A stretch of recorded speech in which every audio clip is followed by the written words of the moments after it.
নমস্কাৰ লুইতপৰীয়া বিচাৰ দৃষ্টি লৈ আজি আমি পৰ্যালোচনা কৰিবলৈ ওলাইছো যে ভাৰতৰ একমাত্ৰ অন্যবদ্য অৱদান অন্যান্য বিষয়ৰ লগত সেইটো হল আধ্যাত্মিক আৰু এই ভাৰতৰ আধ্যাত্মিকেই হল মূল চালিকা শক্তি বা মূল অৱদান যে আজি আমি পৰ্যালোচনা কৰো যে আধ্যাত্মিক শব্দৰ অৰ্থ কি কাৰণ কি আজি সৰ্বত্ৰ প্ৰচাৰ হৈছে যে আধ্যাত্মিক শিক্ষা আধ্যাত্মিক অভাৱৰ কাৰণে যে আজি যে অনুশাসনহীন সৰু ডাঙৰ নমনা উশৃংখল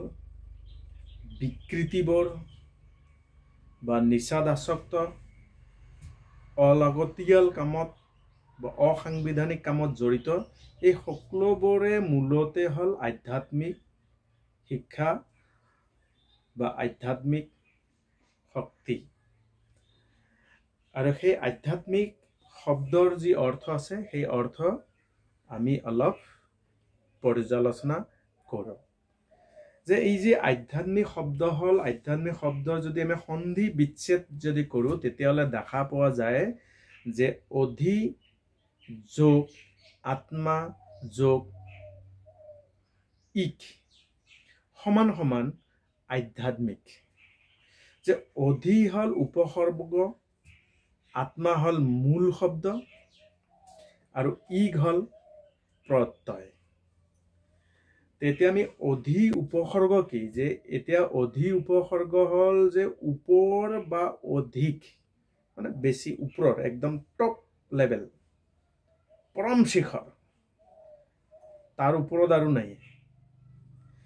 যে যে অধি উপসৰ্গ হল যি শব্দৰ লগত লগ লাগি তাৰ অৰ্থৰ পৰিৱৰ্তন কৰে যেনে উদাহৰণ অধিকাৰ অধিপতি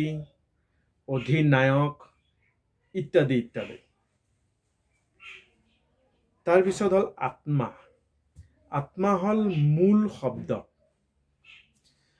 যে আত্মা হল মূল শব্দ যে সাস বা স্বয়ং হল ইয়াৰ অৰ্থ যে মানুহ এজন ঢুকালে বুলি কয় যে আত্মা ওলাই গল মানে মানুহ এজন ঢুকুৱা বুলি কোৱা হয় তাৰপিছত ইক প্ৰত্যয় এতিয়া ইক প্ৰত্যয় সেই শব্দ যি অন্য অব্যয়ৰ পিছত লগ লাগি মূল শব্দক নতুন ৰূপ বা নতুন অৰ্থ প্ৰদান কৰে যে উদাহৰণ হিচাপে ৰাজনীতিক ব্যৱসায়িক ইত্যাদি ইত্যাদি তেতিয়া আধ্যাত্মিক যে যি ভৌতিকৰ সিপাৰে তাৰ অনুভৱ কৰিব পোৱা এটা ভৌতিক বুলি বুজাতে যিখিনি আমি বস্তুবাদী বুলি কওঁ বা যিখিনি আজিৰ যি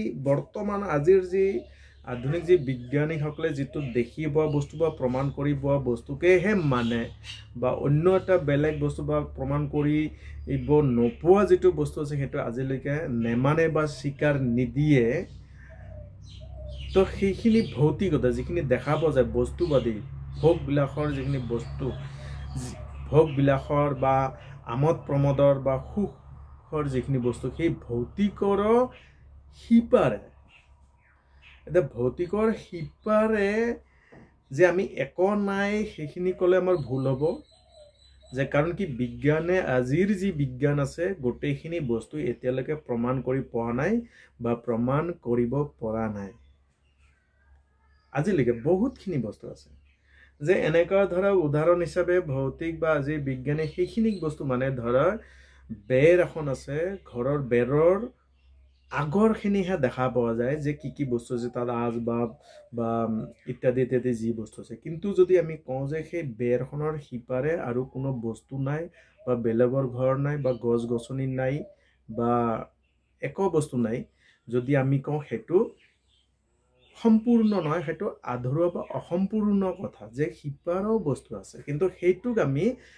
হয়তো আমাৰ খালী চকুৰে আমি দেখা পোৱা নাই। এতিয়া যে সিপাৰে যি বস্তু আছে তাৰ যি অনুভৱ আছে সেই অনুভৱ কৰিব পৰা সেইটো হ'ল আধ্যাত্মিক, যে পৰমাত্মা আৰু আত্মাৰ লগত সম্বন্ধ ৰখা। তো পৰমাত্মা আত্মাৰ লগত যি সম্বন্ধ ৰখা, যি ভৌতিকতাৰ সিপাৰে যি